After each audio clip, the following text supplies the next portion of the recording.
नमस्कार. आज मी बनवली होती मकर संक्रांती स्पेशल तीळ गुळाची पोळी. कशी बनवायची आहे चला बघूया आजच्या व्हिडिओमध्ये. इकडे मी अर्धा चमचा इतकी खसखस घेतली आहे आणि ती भाजून घ्यायची आहे. जास्त भाजायची नाहीये. असा रंग झाला की गॅस बंद करायचा आहे. थोडंसं तूप घेतलंय आणि 1 चमचा इतकं बेसनाचं पीठ जे आहे ते मी त्याच्यामध्ये भाजून घेतलेलं आहे. बेसन खरपूस होईपर्यंत भाजायचं आहे.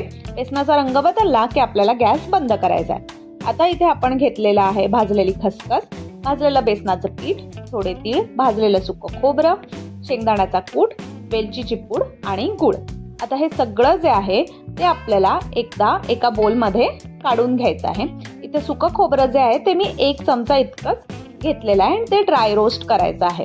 आता आपण जेव्हा ह्याच्यामध्ये तीळ घालणार आहोत तेव्हा थोडे तीळ घालायचे आहेत आणि थोडे आपल्याला बाजूला ठेवायचे आहेत. आता सगळं हे आपण आधी हाताने छान असं मिक्स करून घेऊयात आणि मग आपण हे मिक्सरमध्ये ट्रान्सफर करूयात आणि मिक्सरमधनं आपल्याला हे एकदाच फिरवून घ्यायचं आहे. सारण जे आहे ते खूप बारीक करायचं नाहीये. तर हे सारण आपण बोलमध्ये काढूयात आणि मगाशी आपण जे बाजूला काढून ठेवलेले तीळ होते ते आता आपण ह्याच्यामध्ये मिक्स करूया. कणिक मळताना इकडे मी 4 चमचे इतकं मैदा घेतलाय, 4 चमचे इतकं गव्हाचं पीठ घेतलंय. तुम्ही फक्त गव्हाच्या सुद्धा बनवू शकता. अर्धा चमचा इतकं बेसनाचं पीठ घातलंय आणि चवीपुरतं मीठ घातलंय. 1 चमचा इतकं गरम केलेलं साजूक तूप घातलंय आणि सगळं मिक्स करून घेतल्यावरती कणिक जी आहे ती मी दुधामध्ये मळलेली आहे. तुम्ही पाण्यात सुद्धा मळू शकता. मऊसर अशी कणिक मळून झाल्यावर एक 15-20 मिनिटं आपण तिला भिजायला ठेवून देऊयात. मग छोटासा गोळा घ्यायचा आहे, त्याची आपल्याला पोळी लाटून घ्यायची आहे आणि मग त्याच्यामध्ये आपलं हे जे सारण होतं ते भरायचं आहे.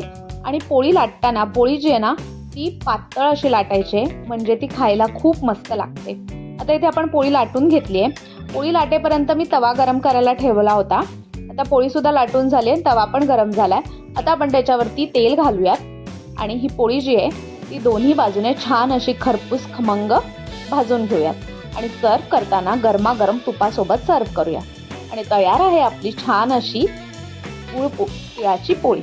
व्हिडिओ आवडल्यास नक्की लाईक करा, शेअर करा आणि चॅनलला सबस्क्राईब करायला बिलकुल विसरू नका. Okay, bye.